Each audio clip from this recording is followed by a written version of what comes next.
I actually drove down to the surgery and I said, I need to see a doctor today. I've found something in my breast. I know it's not normal for me. Hi, I'm Mel. I'm 41 and I was diagnosed with triple negative breast cancer in February 2020. And this is my Change+Check story. I first became aware of the Change+Check story when I watched Helen being interviewed with Lorraine on TV, and I thought to myself, I don't really check my boobs. It never really came as part of my worry. And they've got a real fighting chance, which is what it's all about. One woman every 10 minutes gets a breast cancer diagnosis, and one man every day gets a breast cancer diagnosis. So if those diagnoses are coming your way, then catch it early, Absolutely. like I did. Give yourself a fighting chance, for goodness sake. Yeah. I mean, my mum, when she was about 47, she had ovarian cancer, so that was my priority, always making sure that everything felt right there. But I suppose I sort of neglected thinking about my boobs.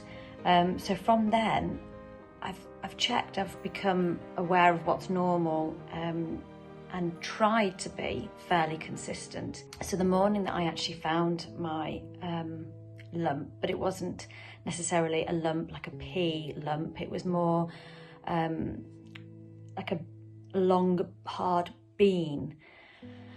And I found it, and I just knew that that was not right for me. I knew that I'd never felt this before, and I suddenly had this urgency. I couldn't get hold of them. It was ringing, as you do with you to get through to the doctors. And I actually drove down to the surgery, and I said, I need to see a doctor today. I've found something in my breast. I know it's not normal for me. And that day I went to the GP, and she referred me to the breast clinic. So within 2 weeks, I had my breast clinic appointment, and we would be looking at the other women there and sort of working out really what had happened to them. And we'd be very much like, oh no, that's so sad, I hope they're okay.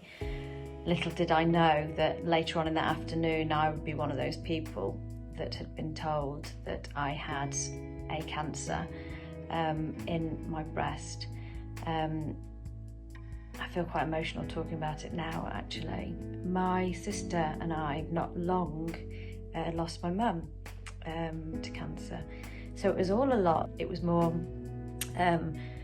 wounding, I suppose, because we were just getting over losing our mum to cancer, and we were starting to build ourselves up and starting to feel stronger again. And then we were hit with this, with me, which was hard, but we knew we were going to get through it, and everything was going to be fine, because I knew I had not wasted any time from finding the lump to getting it diagnosed. I'm having lots of chemotherapy. I've had 4 sessions already of EC, which I think is quite standard for a lot of breast cancer patients.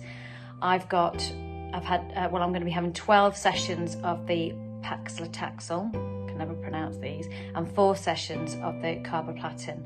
And the carboplatin is the one that sort of sends me, makes me feel very sick. It was a difficult time because children were not at school, and then I had this challenge then to sort of tell my children. So I've got a son who is 11, and I've got a daughter who is 6. And my son, obviously, he's aware of cancer quite a lot because of my mum, and he saw the treatment and the consequences of some cancers. My daughter knew how my mum died, so the word cancer is actually a scary word to my children. So myself and my husband, we had to think about how we were going to say it. So the first thing we did is we told my son. My husband told him first of all on his own, and I knew that I had to be strong, and I couldn't show too much fear and emotion when he discussed it with me. We're very much into our exercise in this family, so he has been exercising throughout the whole of lockdown with my husband to help him get rid of any frustrations and get rid of any negative energy. My daughter, I didn't tell her it was cancer first of all, because I know she would have panicked and she wouldn't really understand. So instead I described it of having a little bit of a virus, and the virus may still be a little bit in my body. So I had to have chemotherapy, that if there were any like virus cells, that it would kill them all. And I was very aware that they needed to know that when I was ill, it wasn't the virus, the cancer, it was the chemotherapy that was making me ill. Because just before I went to have my first session of chemotherapy, I actually felt really good. I think I'd even gone for a run in the morning, so I felt really strong. It is raining, it's wet, but when you feel rubbish, but you know you've probably got a bit of energy in the tank, just try and get outside, whether you can run or go for a nice brisk walk. You will feel so much better when you're done. And I'm feeling good now. A bit out of breath, but I'm feeling good. I'm so glad I've done it.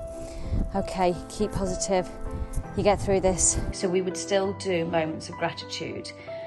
But at this point, my son did find it quite difficult to find something to be grateful for, considering we were in this position. So we'd lost my mum, and now, I'm in the situation where I'm fighting breast cancer, and it was trying to sort of, well, let's look, we found the cancer early, it's been cut out, we're very grateful for that situation, it could be a lot worse. Do you have any moments of gratitude for your Friday afternoon? Yeah. That she can take me to school, that she's okay, and that we're gonna get better, and that just think of the lovely times, and that it's gonna be fine. Yeah, spot on. High five me. Love you. Love you too. The Change+Check campaign, it has helped us because we talk about boobs all the time in our family now. I need them to be aware of their, like in my son's case, his chest, and my daughter's case, her boobs, and not become paranoid, but just make it funny, or, and obviously they're still very young, but I want it to become a normal part of their life. We have had to try and joke. We've had jokes about the fact of my hair, because after my second treatment, my hair was just falling out. It was all over my chest. It was just everywhere. So I took the decision to just get rid. And we did that as a family because I didn't want to scare them that one day that they see me with no hair. So we did it as a family. We were in it together. Sure,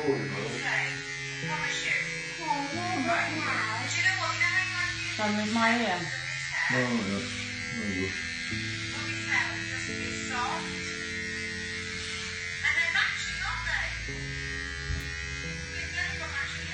No, we've got that to do. You recording it, yeah? Yeah. Oh my God, it feels horrific. Pass that to Mummy, Dad, that hair. Right on, mate. Pass that hair to Mummy. I can't, so I've got touch. Oh.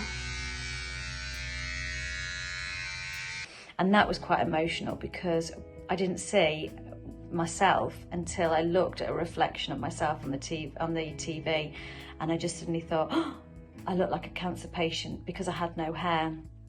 And that really upset me, and but it gave us a chance to get our emotions out, and if we were scared, we can talk to each other about that. So this is my mum's hair actually. When we shaved it, a lot came out, and we put it in the bag to remember it, because sometimes you like to remember things, like sometimes the past, sometimes not, but we like to remember Mum's hairs. Yeah, just in case Mummy forgets what it looks like. Do you think Mummy should start wearing her wig soon? Yeah. Do you? Why? Because sometimes my friends still don't understand. When we're at school? Yeah, and they still don't understand my mum's chemotherapy stuff. So what do you say to them? I just say, it's okay if you think that it's weird, it's just because my mum didn't want to shave her head. It's just because she's going through chemotherapy, and you might not understand chemotherapy, where she has to take this medicine, and it makes her better, and it makes her feel sick. And that's where it takes her hair out, because it takes the good things, and her hair is the good things, and it takes the bad things, and the bad thing is the bug. And it takes your boob off, and that's quite a good thing. So it kills everything, doesn't it? Yeah. All the good things and the bad things. Yeah. I think now it's getting cold. I think Mummy's going to have to start wearing a wig because Mummy's head's getting a bit cold, isn't it? Yeah. You like to stroke my head, don't you? I go like this sometimes on her head, because it's whenever we're watching a movie, I just go like that. the children weren't at school, so they did see the days when I wasn't feeling very well, and we stayed positive, and we're very much a family who are grateful for what we have around us. So my mummy has been going through chemotherapy, and that's why she had to shave her head. And it's been really sad, but I'm just grateful that she can actually get out of bed, take me to school, and that she can do all of the things with me. And we're just grateful that we can do all of that. And that we can, sometimes you have some fun, like trying on hats, wigs, and bras. Yeah, bras. You like trying on the special bras, don't Yes. you? And sometimes I try on the fake boob. Yeah. So sometimes it's nice to look at. We've got like little hairs growing. Let me just zoom in. Thanks for that, babe. And you can kind of see some, and it's just kind of happy and sad. And I've zoomed in. Lovely. Zoomed in out the way. Nice photo, yeah. I'm not always positive some days, especially when I was feeling really poorly from my chemotherapy. I'd lie in bed and I'd just feel so depressed, so low, so scared. I used to always try and see if my husband could take the children out on that sort of weekend, because I knew I was no good, and I felt guilty if they weren't doing anything. I felt like I'd been stripped of everything that I was. I always found that I was very into my hair. I loved going to the hairdressers, get my hair done. Always had my makeup on. Obviously, even through this cancer treatment, every day I put my makeup on, especially a bit of lippy. Always have lippy on, and I've always tried to make myself feel better. So by putting a bit of makeup on, getting dressed, the children have seen that I'm okay.